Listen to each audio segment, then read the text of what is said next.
কেমন আছেন বন্ধুরা? একটি ব্লগে স্বাগত জানাচ্ছি। র্যান্ডম টক, নন স্ক্রিপ্টেড। আর আমার মাথায় কিছু থটস চলে আসছে, সো এই থটসগুলো একটু ক্লিয়ার করা দরকার, অ্যান্ড একটু হাঁটাহাঁটিও করি এই ফাঁকে।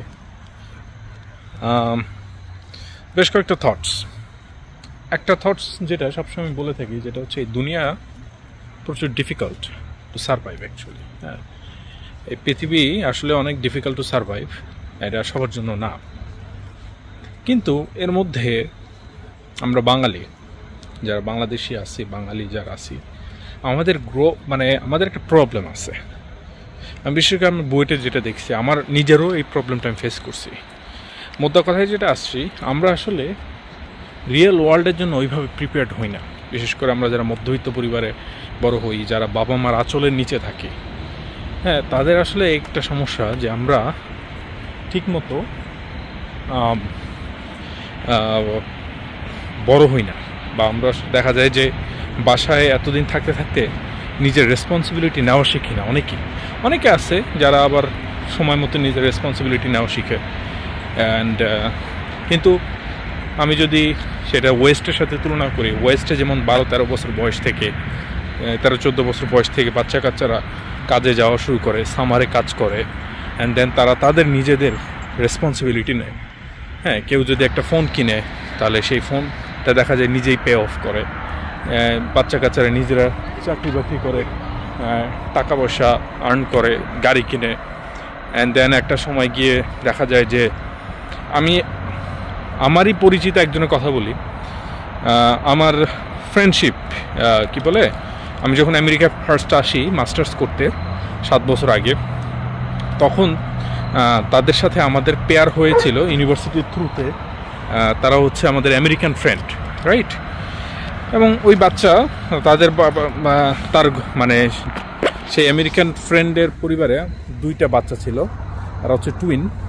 অ্যান্ড এই টুইন তখন ছোট ছিল, কত 11-12 বছর বয়স। তো সেই টুইন আস্তে আস্তে কিছুদিন আগে বড় হয়ে ইউনিভার্সিটিতে ভর্তি হয়েছে, যেটাকে আমেরিকাতে বলা হয় কলেজ। তারা কলেজে ভর্তি হয়েছে, এবং কলেজে যেখানে ভর্তি হয়েছে সেটা কিন্তু ওদের নিজেদের এলাকায়। হ্যাঁ, খুব বেশি দূরে টুরে না, ওই এলাকাতেই একটা ইউনিভার্সিটি। আসলে আমি যেখানে মাস্টার্স করি সেখানেই 2 ছেলেই ভর্তি হয়েছে। অ্যান্ড 2 ছেলেই মুভ আউট করে ফেলছে, ঠিক আছে? এমন না যে অনেক দূরে, হ্যাঁ, যেটা অনেক ক্ষেত্রে আমেরিকানদের হয় যে ওরা অনেক দূরে মুভ আউট করে কলেজের জন্য। হ্যাঁ, সেটা একটা কেস। বাট ওরা একই শহরের মধ্যেই থাকে, বাট ছেলেরা 2জন মুভ আউট করে ফেলছে, কারণ ছেলেরা এখন অ্যাডাল্ট। হয়তো কত 16, 17, 18 বছর বয়স হবে এই বয়স। হ্যাঁ, আমি বলবো যে 18 বছর বয়স বা কাছাকাছি। তারা এখন অ্যাডাল্ট। সো তারা এখন ঘর থেকে মুভ আউট করবে, তাদের নিজেদের লাইফ লিড করবে, তাদের নিজেদের কি বলে এটাকে, হ্যাঁ, বাপ মা যে হেল্প করে না তা না, বাট তাদের নিজেদের বাসা ভাড়া থেকে শুরু করে গাড়ির খরচ, পড়াশোনা খরচ, সব কিছুই এই বাচ্চাই মেনটেন করবে। এখন অনেকের প্রশ্ন থাকে যে না, বাচ্চাদেরকে কতটুকু ম্যাচুরিটি আসছে যে সে আসলে সব কিছু করতে পারবে ঠিক মতো, কি এমন চান্স আছে যে সে ভুল করবে না, রাইট? বলা যায় না, অবশ্যই ভুল করতেই পারে, ভুলের মাধ্যমে শিখবে। বাট যেটা আমি বলতে যাচ্ছি যে এদের এখানে কালচারটা এরকম ওয়েস্টে। এখন এই কালচারটা ভালো না খারাপ সেই জিনিস বলার আগে আমি এটা বলি, এটা ভালো দিকগুলো কি কি, যে এই দুনিয়া যে কতটা নির্মম, সেই নির্মম দুনিয়ার সাথে তাদের পরিচয়টা আরও আগে থেকে হওয়া শুরু হয়। কারণ হচ্ছে এই দুনিয়ায়, এই পৃথিবীতে আপনি যখন রিয়েল ওয়ার্ল্ডে প্রবেশ করবেন, আপনি আপনার স্কুল কলেজের একটা গণ্ডি, হ্যাঁ, যেখানে আপনি একটা পারফেক্ট পরিবেশে, একটা কি বলবো, একটা কিউরেটেড একটা এনভায়রনমেন্টে সেখানে বড় হয়েছেন, সেটা থেকে আপনি যখন রিয়েল ওয়ার্ল্ডে চলে আসবেন না, হিউজ একটা শিফট। এই শিফটের জন্য সবাই প্রিপারেশন নেয় না, রাইট? এবং এখানকার বাচ্চারা এটার জন্য সেই ছোটোবেলা থেকে প্রিপারেশন নেয়, যাদের রিয়েল ওয়ার্ল্ডের সাথে ভালোভাবে ইন্টারাকশন হতে থাকে। হ্যাঁ, তারা একটা জব করে, জবের মাধ্যমে তারা সোশ্যাল স্কিলগুলো ডেভেলপ করতে থাকে। সেই সোশ্যাল স্কিলগুলো ডেভেলপ করার পাশাপাশি তারা শিখে যে তাদের প্রত্যেকটা অ্যাকশনের একটা কনসিকুয়েন্স আছে, রিয়েল ওয়ার্ল্ডে কনসিকুয়েন্স আছে। হ্যাঁ, তো এখানে বাচ্চাদেরকে মারা হয় না, না মেরে তাদেরকে রিয়েল ওয়ার্ল্ডের মধ্যে পুশ করে তাদেরকে শেখানো হয়, রাইট? আমাদের বাংলাদেশ হচ্ছে বেতের বাড়ি, হ্যাঁ, বা বাংলাদেশ, ইন্ডিয়া, পাকিস্তান যেটাই বলুন না কারণ, এখানে বাপ মা কী করে ছেলে মেয়েকে আঁচলের নিচে, বিশেষ করে মধ্যবিত্ত এবং উচ্চবিত্ত পরিবারে বলবো, সবাই না, নিম্নবিত্ত পরিবারে বা নিম্ন মধ্যবিত্ত পরিবারে যেটা হয়, বা নিম্ন মধ্যবিত্ত পরিবারে যেটা হয়, সেখান ক্ষেত্রে দেখা যায় যে ছেলে মেয়ে আবার স্কুল কলেজ লাইফে বের হয়ে হোস্টেলে থাকা শুরু করে, then they start to take care of themselves. এটা আলাদা হিস্ট্রি। বাট আমার দেখা মোস্টলি মধ্যবিত্ত, নিম্ন মধ্যবিত্ত, উচ্চ মধ্যবিত্ত আর উচ্চবিত্ত পরিবারে বাচ্চা কাচ্চারা বাপ মায়ের সাথেই থাকে, বাপ মায়ের কোলে থাকে, বাপ মা শাসন করে, বাপ মা তাদেরকে প্রোটেক্ট করে, দুনিয়ার যত রকম এক্সটার্নাল ফ্যাক্টরস আছে সেখান থেকে তাদেরকে প্রোটেক্ট করে। আর এই প্রোটেকশন দেওয়ার ফলে যেটা হয়, যারা আসলে দুনিয়াটাকে চিনতে শিখে না।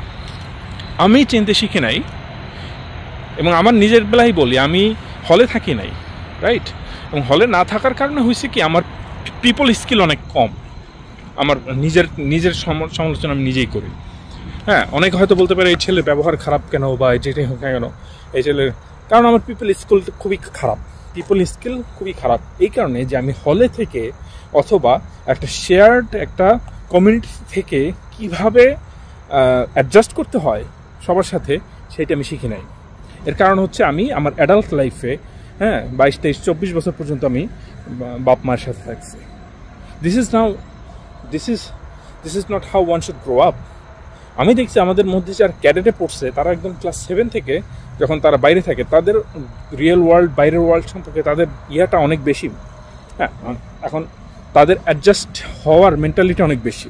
যেখানে আমরা যারা দেখা যাচ্ছে যে হলে থাকছি, তাদের হলে থাকি নাই বা বাসায় থাকছি, তাদের বেলায় এটা একটা প্রবলেম হয়ে যায়। হ্যাঁ, এখন আমি কোনো ম্যাথমেটিক্যাল স্টাডি বা কোনো গবেষণা করে আমি প্রমাণ দিতেছি না, এটা আমার নিজের পারসেপশন থেকে বলতেছি আর কি। সো আপনি যদি হলে থাকেন, অথবা আপনি যদি এমন একটা শেয়ার্ড কমিউনিটি থাকা শুরু করেন, আপনি যখন অ্যাডাল্ট হয়ে যাবেন, অ্যান্ড দেন যখন আপনি নিজের দায়িত্ব নিজে নেওয়া শুরু করতে পারবেন, হ্যাঁ, নিজের রেসপন্সিবিলিটি নিতে শুরু করবেন, সেটা ছেলে হোক মেয়ে হোক, হ্যাঁ, তখন থেকে আপনি রিয়েল ওয়ার্ল্ডের জন্য প্রিপেয়ার্ড হতে পারবেন। আদারওয়াইজ আপনি যতদিন আপনার বাবা মার প্রোটেকশনে থাকবেন, ততদিন এই রিলেশনটা আস্তে আস্তে অনেকটা টক্সিক হয়ে যাবে, এবং আপনার মানসিক ডেভেলপমেন্টের জন্য ভালো হবে না। এবং এটা আমি এই জন্য বলতেছি, আমার বিশেষ করে আমার অনেক জুনিয়র বুয়েটের ভাই ব্রাদার বা বোনদের উদ্দেশ্য করে বলতেছি, বা যারা অন্যান্য ইউনিভার্সিটিতে আছে, যাদের সৌভাগ্য যে তারা বাসায় থেকে পড়াশোনা করতে পারে, হ্যাঁ, it's a blessing, but it's not good for you. It's never gonna be good for you, I'm telling you. Because at certain point you have to get out of your comfort zone, and at that point you will find it very difficult, but you will adjust eventually, but you will find it very difficult. So তোমার people skill থাকবে না, social skill অনেকটা দুর্বল হবে, এবং এই জিনিসগুলা থেকে এড়ানোর জন্য আমার মনে হয় যারা এখন বর্তমানে আন্ডারগ্রেড করতেছে, হ্যাঁ, তাদের উচিত যে বাসা থেকে বের হয়ে যাওয়া। এর কারণ কি, আমাদের বাংলাদেশে যেটা শেখানো হয়, ঠিক আছে, আরও কয়েকটা স্টোরি বলি। আমাদের বাংলাদেশে যেটা শেখানো হয়, তুমি ক্লাসে সবসময় ফার্স্ট বয় হবা, ক্লাসে সবসময় ফার্স্ট বয়ে দেখো ও কত ভালো, হ্যাঁ, সামনের বেঞ্চে বসবা, ফার্স্ট বয় হবা, ভালো নাম্বার তুলবা, ভালো গ্রেড পাবা, ভালো সিজিপিএ পাবা, হ্যাঁ, দুনিয়া তোমার জন্য উজ্জ্বল হয়ে যাবে। কারণ এই চিন্তা যারা করে না, এরা একটা বাবুলের মধ্যে থাকে, ঠিক আছে, একটা বাবুলের মধ্যে থাকে। বিশেষ করে আমাদের বইটা যেটা হচ্ছে যে মোস্ট অফ দ্য, সবাই না, অনেকেই যারা দেখা গেছে যে সবসময় স্কুল কলেজে ফার্স্ট হয়ে আসছে, বইটা এসে ফার্স্ট হয়েছে, অ্যান্ড দেন সে হচ্ছে বইটা টিচার হয়ে গেছে, সে ওই বাবুলটা কন্টিনিউ করে এবং সে শিখায় ওইটাই। কিন্তু রিয়েল ওয়ার্ল্ডে এই ধরনের বেস্ট বিহেভিয়ার দিয়ে আপনি প্র্যাকটিক্যালি সার্ভাইভ করতে পারবেন না। হ্যাঁ, আপনি আপনার অনেস্টি থাকলে, আপনার ইন্টিগ্রিটি থাকলে, আপনি বেস্ট ট্যালেন্ট হলে, হ্যাঁ, আপনি আপনার সেক্টরে আপনি হয়তো শাইন করতে পারবেন, আপনি হয়তো ভালো অনেক আবিষ্কার করতে পারবেন। কিন্তু সবাই তো আর মনে করেন নোবেল প্রাইজ পাওয়ার মতো কাজ করে না, সবাই তো মনে করেন টপ লেভেলে যায় না। আমাদের অনেকেই অ্যাভারেজ লেভেলে থাকতে হয়, আর অ্যাভারেজ লেভেলে যখন আমাদের সার্ভাইভ করতে হয়, এই পর্যায়ে এসে আমাদেরকে সব ধরনের মানুষের সাথে ডিল করতে হয়। সব ধরনের মানুষের সাথে ডিল করার সাথে সাথে দেখা যায় যে আপনি সমাজের একদম নিচু স্তর মানুষের সাথে ডিল করা থেকে সমাজের উঁচু স্তর মানুষের সাথে ডিল করবে। এবং এই সমাজ বলতে আমি বুঝাচ্ছি যে আপনি যেখানে থাকেন সেটা যেমন একটা সমাজ, আপনি যেখানে কাজ করেন সেটাও আরেকটা সমাজ, ঠিক আছে? সো এই ধরনের যখন আপনাকে বিভিন্ন ধরনের মানুষের সাথে ডিল করতে হবে, এই মানুষগুলো বিভিন্ন রকমভাবে আসবে, এদের ক্যারেক্টারিস্টিক এক এক রকম হবে, এরা এক এক রকমভাবে, মানে কেউ হবে অনেক টক্সিক, কেউ হবে অনেক হেল্পফুল, কেউ হবে আপনাকে বাস দেওয়ার জন্য বসে থাকবে, কেউ আপনাকে হেল্প করার জন্য বসে থাকবে, রাইট? এই যে বিভিন্ন স্পেকট্রামের মানুষজন যখন আপনাকে ডিল করতে হবে, এই রিয়েল ওয়ার্ল্ডে যখন আসবেন তখন আর যে আপনি ভালো স্টুডেন্ট, গুড স্টুডেন্ট মেন্টালিটি নিয়ে বসে থাকলে হবে না। কারণ এই দুনিয়া সবে আপনাকে ল্যাং মারার জন্য ওয়েট করতেছে। আপনাকেও সাবধানে থাকতে হবে এবং আপনাকেও বুঝতে হবে যে কে আপনাকে কখন ল্যাং মারতেছে। আপনি সুযোগ পেলে তাকে ল্যাং মারবেন নাকি নিজে ল্যাং থেকে বাঁচবেন। তো আমার ছোটোবেলায় যেটা হয়েছে যে একটা সময় পর্যন্ত আমি ছোটোবেলায় এলাকায় মাঠে খেলতাম, রাইট? পরে দেখা গেছে আব্বা আম্মা বলতেছে যে না, আমি আব্বা আম্মা দোষ দিচ্ছি না, তারা তাদের বাচ্চা ভালোর জন্যই এটা বলছে। বাট যেটা হয়েছে কি, যে আমি যখন এদের সাথে খেলতে যাইতাম তখন দেখা যেত যে ছেলেগুলোর সঙ্গ ভালো না, সঙ্গে খারাপ হয়ে যেতে পারে, সঙ্গ দোষে নষ্ট হয়ে যেতে পারে, সো ডোন্ট গো দেয়ার। সো দেখা গেছে একটা সময় কি আমি আর মহল্লায় খেলাধুলো করতেছি না, মহল্লার ছেলেপেলেদের সাথে মিশতেছি না। তো যেটা হয়েছে যে আমি একটা সময় একদম পুরো দেখা গেছে আলাদা হয়ে গেছি মহল্লা থেকে আলাদা হয়ে যাওয়ায় ওরাও আমার ওই মহল্লার ছেলেপেলে আমাকে খুব একটা গুনতেছে না। তো যেটা পরবর্তী এই সমস্যার যেটা, যে মহল্লার ছেলেপেলেদের সাথে যদি তখন মিশতাম, একটা পসিবিলিটি থাকতো যে আমি অসৎ সঙ্গে গিয়ে নষ্ট হয়ে যেতাম। কিন্তু মহল্লার যে উঁচু নিচু বিভিন্ন পর্যায়ের লোক ছেলেপেলেদের সাথে মিশতে তাদেরকে হ্যান্ডেল করা, তাদের সাথে কথা বলা, তাদের মেন্টালিটি বোঝা, এই রিয়েল ওয়ার্ল্ডে এই জিনিসটা করার একটা কি বলবো, যে রিয়েল ওয়ার্ল্ডে এই যে টিকে থাকার একটা রেজিস্ট্যান্স চলে আসতো, একটা ক্যাপাবিলিটি চলে আসতো, যেটা দেখা গেছে আমার ডেভেলপ করতে আরও সময় লাগছে, রাইট? তারপরে দেখা গেছে আমি বুয়েটে গিয়ে যখন আমি বিভিন্ন ক্লাসের ছেলেপেলেদের সাথে কানেক্টেড হচ্ছি, আমার পিপল স্কিল সমস্যা হচ্ছে। অ্যান্ড দেন পরে যখন আমি দেশের বাইরে চলে আসলাম, এখানে তো আর বাপ মায়ের কোলে নাই, সো এখানে এসে বিভিন্ন ন্যাশনালিটির সব ধরনের মানুষের সাথে মিশতে হচ্ছে, ছোট বড় সবার সাথে মিশতে হচ্ছে। অ্যান্ড দেন দেখা যাচ্ছে আমার পিপল স্কিলে আরও ডিফিকাল্ট, আরও প্রবলেম হচ্ছে। হয়তো বাইরের কেউ বুঝবে না, বাট এটা আমি বুঝছি যে আমার পিপল স্কিলটা অত ভালো না। এর কারণ হচ্ছে আমরা সবসময় আমাদের বাংলাদেশে ওই যে আমাদের একটাই টানেল ভিশন, যে সবসময় ভালো রেজাল্ট করবা, ভালো হয়ে থাকবা, চুল এরকম করে ব্রাশ করবা, সত্যি কথা বলবা, আমি বলতেছি না মিথ্যা কথা বলতে, মুসলমান হলে 5 ওয়াক্ত নামাজ পড়বা, হিন্দু হলে তার ধর্ম পালন করবা, যেটাই করবা না কেন, মেয়েদের দিকে তাকাবে না, সব কিছুই ভালো। বাট সমস্যা হচ্ছে দুনিয়াটা এভাবে চলে না। আপনি ভালো হয়ে থাকবেন, কিন্তু দুনিয়ার আরও 10টা মানুষের সাথে আপনাকে ডিল করা ওটাও শিখবেন।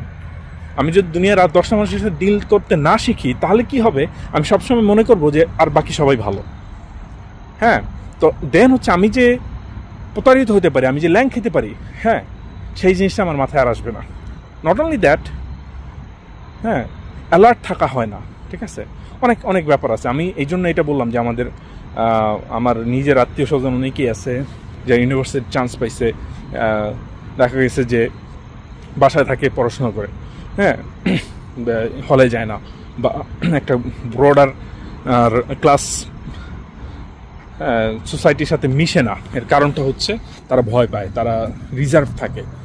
এই জিনিসটা কিন্তু নিজের ডেভেলপমেন্টের জন্য ভালো না, বিশেষ করে মেয়েরা এরকম হয়।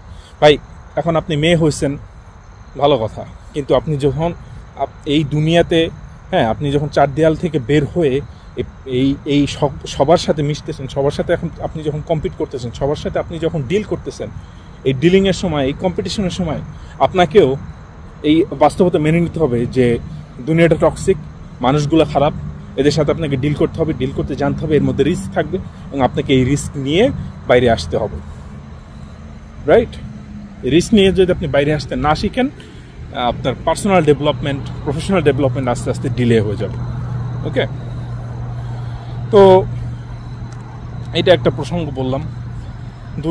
দুই একটা প্রসঙ্গ, আমি সকালে একটা ভিডিও দেখলাম অফিসে যাওয়ার আগে ব্রেকফাস্ট করতে যে জাহাঙ্গীরনগরের কিছু ছেলেপেলে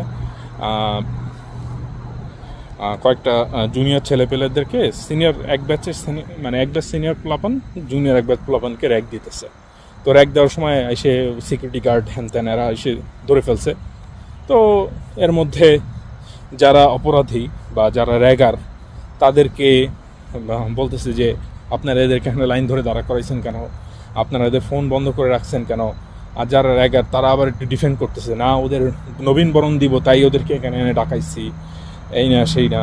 হ্যাঁ, তো যেটা বুঝলাম যে 5ই আগস্টের পরে এইসব কালচার এখনো পরিবর্তন হয় নাই, এবং আমাদের বুয়েটেও এই র্যাগিং কালচার ছিল, এখন মনে হয় কমছে, আমি শিওর না, অনেকে তো তাই বলে, বাট মনে হয় ভিতরে ভিতরে অনেক কিছুই হয়। বিশেষ করে আবরার হত্যাকাণ্ডের পরে আমার মনে হয় বুয়েটে এই মানে হিংস্র র্যাগিংটা কমছে, but still I think to some extents পরিচয় পর্ব তো আছে, পরিচয় পর্ব, রাইট? কি বলবো এটা নিয়ে?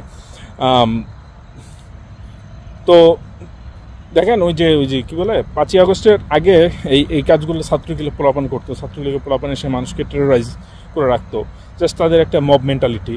হ্যাঁ, যে তারা এরকম টেরোরাইজ করে রাখবো তাহলে পরে বাচ্চারা আমাদের ভয় পাবে। এখন হয়তো এগুলা ওই যে এনসিপির পোলাপান করে বা অন্য কারো, আমি জানি না, কারো নাম নিব না, হ্যাঁ, কোনো না কোনো পলিটিক্যাল গোষ্ঠী পোলাপান করে, অথবা সংঘবদ্ধভাবে সিনিয়র ব্যাচ মাঝে মধ্যে জুনিয়র ব্যাচকে একটু আদব কায়দা শিখায়। আমরাও করতে গেছি, কেন তা না হইলে দেখা গেছে আমাদের 13-14 সালের দিকে যখন জুনিয়র ব্যাচ আসছে, তখন যদি কোনো ছেলে, বিশেষ করে আমরাও যখন জুনিয়র ছিলাম, তখন যদি কেউ হাফহাতা শার্ট পরে আসতো বা টি শার্ট পরে আসতো, বুয়েট লেখা, এই বেয়াদব বুয়েট লেখা টি শার্ট পরে আসছে, হ্যাঁ তুমি বুয়েট লেখা টি শার্ট কেন পরছো, 1 বছর না যাইতে তুমি বুয়েট লেখা টি শার্ট পরছো, কত বড় সাহস। মানে এইসব রুল তারা বানায় রাখছে। তারপর সালাম দিতে হবে এইভাবে করে, কি কি কি কি জানি নবাবী সালাম হ্যান ত্যান, এইসব রুলস আবিষ্কার করছে।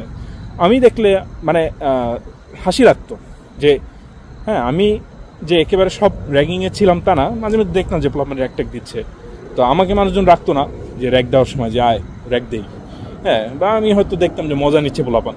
অনেক ক্ষেত্রে হয়তো যে দুই পার্টি মজা পাচ্ছে, দ্যাটস ইট। আর অনেক সময় হুদাই জারি করতেছে। বাট কথার শেষ কথা হচ্ছে যে এই র্যাগিং ফ্যাগিং করে আপনি কি হয়? আপনি কি কিছু শিখাইতে পারবেন কাউকে? যে বেয়াদব সে বেয়াদবই থাকবে, ঠিক আছে? আর যার আদব কায়দা পরিবার থেকে শিখে আসছে সে শিখিয়ে আসবে। হ্যাঁ, সো এই যে পরিচয় পর্ব, হেন তেন আদব কায়দা, যেমন আমাদের সিনিয়র ব্যাচ যারা শিখাইছে বা যাই করছে, যারা খারাপ ব্যবহার করছে তাদের কথা হয়তো মনে আছে যে এই লোকটা খারাপ ব্যবহার করছে, কি হয়েছে, মানে দেখা গেছে যে অনেকেই মানে আমার থেকেও ভালো অবস্থানে নাই, right? It is what it is. এরকমই আবার 13 ব্যাচের সাথে যারা 12 ব্যাচে অনেকে খারাপ ব্যবহার করছে, দেখা গেছে 13 ব্যাচের ওই ছেলে মেয়েগুলা 12 ব্যাচ থেকে ভালো পজিশন চলে গেছে অনেকে। Okay, so it is what it is, যে আপনি এসব করে যে রেসপেক্ট পাবেন আপনারা যারা এইসব ব্র্যাগিং ট্যাগিং করেন, জুনিয়র ব্যাচকে হচ্ছে আদব কায়দা শিখান, হ্যাঁ, শিখায় আপনারা মনে করেন যে না আদব কায়দা শিখাইলাম কাজে দিবে, এগুলো কিছুই হয় না। হ্যাঁ, বাট প্রতি বছর আমার মনে হয় না যে এগুলো বলে কোনো লাভ আছে। প্রতি বছর এরকম নতুন ব্যাচ আসবে, সিনিয়র ব্যাচ এসে তাদেরকে আদব কায়দা শিখাবে। হ্যাঁ, বাট আমাদের সমস্যা যে এটা, ওই যে বাসা থেকে সবাইকে শিখায় পাঠায় যে সত্যি কথা বলবা, ভালো হয়ে থাকবা, কলারটা এরকম করে থাকবা, হ্যাঁ, পড়াশোনা করবা, ভালো মার্কস পাবা, ফার্স্ট বেঞ্চে বসবা, দুনিয়া এরকম চলবে। তারপরে এই ছেলেগুলোই বুয়েটে আসে, আইসা দেখে যা মা বা অন্যান্য ইউনিভার্সিটিতে যায়, এত নয়েজ, যাই হোক অন্যান্য ইউনিভার্সিটিতে যায়, হ্যাঁ, ভালো ভালো স্টুডেন্ট গিয়ে দেখে মা এই তো দেখি জানোয়ারদের পাল্লায় পড়লাম। হ্যাঁ, এই হচ্ছে রিয়েল দুনিয়া। হ্যাঁ, রিয়েল দুনিয়ার সাথে যদি, তো যারা দেখছি যে জানোয়ারদের পাল্লায় পড়লেও বা এরকম একটা হস্টেল এনভায়রনমেন্টে গিয়ে পড়লেও যাদের পিপল স্কিল ভালো, যারা আগে থেকে খেলাধুলা করে, যারা আর কি বিভিন্ন রকম কোকারিকুলার অ্যাক্টিভিটিসে, তারা দেখা যায় যে ভালোভাবেই হয়ে যায়, অ্যাডজাস্ট করে ফেলতে পারে। আর যাদের আমি দেখছি যে যাদের পিপল স্কিল খারাপ, যারা সবসময় যে কলারটা এরকম করে আসতে হবে, হ্যাঁ, ফার্স্ট বেঞ্চে বসতে হবে, ভালো নাম্বার পাইতে হবে, হ্যাঁ, এতে খারাপ কিছু নাই, কিন্তু তাদের পিপল স্কিল খারাপ। তাদের বাপমা কখনো তাদেরকে কারোর সাথে মিশতে দেয় নাই, তাদের বাপমা তাদেরকে এত বড় ক্ষতি করছে যে এরা আসলে অ্যাডজাস্ট করতে পারে না, কারণ দুনিয়াটা এরকম হস্টাইল। আপনাকে জাস্ট অ্যাডজাস্ট করে চলতে হবে। আপনার দুনিয়া আপনার দিকে ক্যাটার করবে না, আপনাকে দুনিয়ার জন্য ক্যাটার হতে হবে, রাইট? তো এই যে হস্টাইল দুনিয়ার সাথে আপনারা যদি অ্যাডজাস্ট না করতে পারেন, তো এরকম দেখছি যে আমাদেরই 13 একটা ছেলে মনে হয় না যেন 14 একটা ছেলে এখন বুয়েটের টিচার, ওই ছেলে থাপ্পড় খাইছে, মানে রাম থাপ্পড়, হ্যাঁ, আমাদের 12 বছর কিছু ছেলেপেলে দেখাচ্ছে। কেন? তার পিপল স্কিল খারাপ। দোষ তো আমি এটা দোষ তো দিব যে থাপ্পড় দিছে মানে অ্যাবিউজার তাকেই, হ্যাঁ, কিন্তু কথা হচ্ছে যে ওই ছেলে আইসে এমন একটা মানে বেকায়দা পড়ে গেছে, বেকায়দা পড়ে গিয়ে বেয়াদবি করছে, বেয়াদবি করে ছেলেপেলে মাথা গরম করে দিছে, ওই মুহূর্তে সে থাপ্পড়টা খাইছে, রাইট? কিন্তু থাপ্পড় কেন খাইলো? কারণ হচ্ছে তার ওই পিপল স্কিলটা ছিল না নেভিগেট করে এখান থেকে আউট হয়ে যাওয়ার মতো, রাইট? তো যারা থাপ্পড় দিছে এরাও যে খুব হস্টাইল লোকজন, হিংস্র তাও না, এরাও জাস্ট মাথা গরম হয়ে গেছে, একটা থাপ্পড় দিয়ে দিছে, রাইট? পরে এটা রিকনসাইল করতে চাইছে, বাট হয়নি। বাট এটাকে সাথে আবার ওই যে আবরার হত্যাকাণ্ড, ওটা মিলানো যাবে না। ওইখানে তো পোলাপন ছিল পুরোই পাগল, ওরা এসে তো ওকে মারবে এই চিন্তা করে রাখছে। কথা হচ্ছে যে বেচারা আবরার তার জীবনটা দিয়ে দিল, কারণ সে হচ্ছে এই তো ভালো স্টুডেন্ট, ভালো ছেলে, সত্য সম্পর্কে কেয়ার করে, পৃথিবী সম্পর্কে কেয়ার করে, বাংলাদেশ সম্পর্কে বেশি কেয়ার করতে গেছে।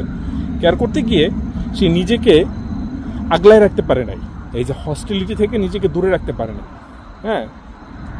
সো বেস্ট হতো যে হস্টিলিটি থেকে দূরে থাকা, চুপ থাকা, হ্যাঁ, কিন্তু সবাই তো পারে না, হ্যাঁ, ভালো ছাত্র। সো অ্যান্ড দেন হচ্ছে কীভাবে এই যে জানোয়ারদের পাল্লে পড়লে সেখান থেকে কীভাবে আত্মরক্ষা করতে হয়, এই টেকনিক তারা তো শিখে আসে নাই, হ্যাঁ। তো পৃথিবীতে সবসময় এরকম কেউ থাকবে যারা আসলে সত্য কথা বলবে, যারা আসলে সত্যের পথে চলবে, হ্যাঁ, এবং স্যাডলি অনেকে স্যাক্রিফাইসড হবে এই প্রসেসে গিয়ে। And this is sad, we don't, মানে এইখানে আমি কি বলবো, হ্যাঁ, এটাকে জাস্টিফাই করার কিছু নাই যে তাদের উপরে এই অত্যাচার নিপীড়ন হচ্ছে, এটা অবশ্যই অন্যায়, কিন্তু দুনিয়া এভাবেই চলে আসতেছে, হ্যাঁ, দুনিয়া এভাবেই চলে আসতেছে যে জালিমরা সবসময় মজলুমদের উপরে এইভাবেই ইয়ে করে আসতেছে, প্রভাব বিস্তার করে আসতেছে। অ্যান্ড এর মধ্যে থেকে আমাদেরকে মানে বেঁচে আসতে হয় জাস্ট, হ্যাঁ। কিন্তু আপনি যদি বাঁচতে না পারেন, এই যে এটাই বলতেছি যে এই যে রিয়েল লাইফ স্কিলগুলা, এগুলা যে সোশ্যালাইজ হওয়া, সোশ্যাল স্কিলগুলো শেখা, পিপল স্কিলগুলো শেখা, এবং এই স্কিলগুলা, হ্যাঁ, পরবর্তীতে যাই কিন্তু আপনার চাকরি জীবনে হিউজ কাজে লাগবে, হ্যাঁ।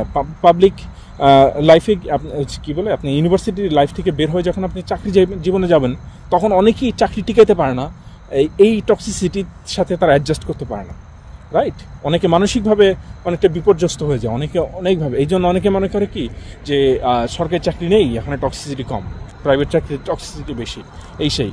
কিন্তু এক টক্সিক এনভায়রনমেন্ট থেকে আরেক টক্সিক এনভায়রনমেন্টে গিয়ে পড়ে, হ্যাঁ। আপনি বুয়েটের টিচার হইলেও সেখানে আপনি টক্সিক এনভায়রনমেন্টে গিয়ে পড়বেন, ঠিক আছে? এখানে ওই যে প্যারাডাইজ বলে কিছু নাই। এবার আপনি যদি আমেরিকা আসেন না, এখানেও টক্সিক এনভায়রনমেন্টে পড়বেন, রাইট?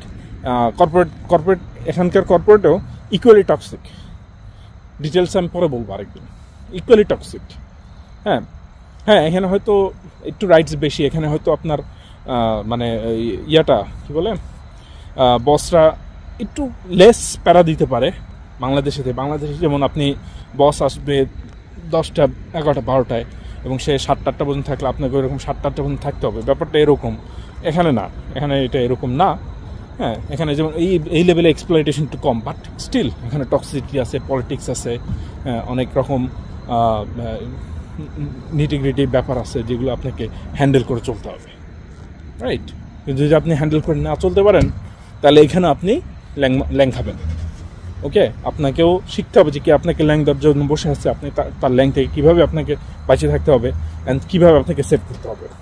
যদি না পারেন, খবর আছে, হ্যাঁ। লিঙ্কন র্যান্স নামে এক ভাই, উনি আবার এগুলো নিয়ে কথাবার্তা বলেন, স্পেশালি উনি বাংলাদেশি কর্পোরেট নিয়ে কথাবার্তা বলে, এবং আমি যেটা শুনে বুঝলাম যে ওনার এই যে উপদেশগুলা আমেরিকান কর্পোরেট লাইফ নিয়েও অনেকটাই রিলেভেন্ট, ওকে? এবং আপনি তখন বুঝতে পারবেন যে আপনার পিপল স্কিল থাকা, হ্যাঁ, এই সফট স্কিলগুলো থাকা, সোশ্যাল স্কিলগুলো থাকা কেন জরুরি, খালি আপনার MATLAB, machine learning, AI, C++, Fortran, সলিডার্স এগুলো জানলে হবে না। ওগুলোর থেকে এই পিপল স্কিল জানা বেশি জরুরি। যত আপনি পিপল স্কিল ভালো জানবেন তত আপনি ম্যানেজমেন্টে উপরে যাইতে পারবেন। এমনও অনেক লোক আছে যে কোনো স্কিলই নাই টেকনিক্যাল, কোনো স্কিলই নাই টেকনিক্যাল, বিন্দাস সে একদম ডিপার্টমেন্ট হেড হয়ে গেছে, বিন্দাস। কীভাবে? কারণ দুনিয়া ওকে ফেভার করে। ওকে, এনিওয়ে, তো এই মানে মেইন যে টপিকটা বলতে চাইলাম যে আমাদের আসলে সোশ্যাল স্কিল, পাবলিক এই যে পিপল স্কিলগুলো, বিশেষ করে আমরা যারা টেকনিক্যাল ব্যাকগ্রাউন্ড থেকে আসি তাদের খুবই বাজে। এবং বিশেষ এর মধ্যে আবার যারা বাসায় থাকি, বাপ মায়ের এই পাখার নিচে থাকি, আসলের তলে থাকি, তারা আরও খারাপ, তাদের এই স্কিলগুলো আরও খারাপ। হ্যাঁ, তাদের টলারেন্স লেভেল আরও বাজে, এবং এটা তাদের জন্য, আমাদের কারোর জন্যই ভালো না। So keep working on it, get some people skill before you enter into the real world. Bye.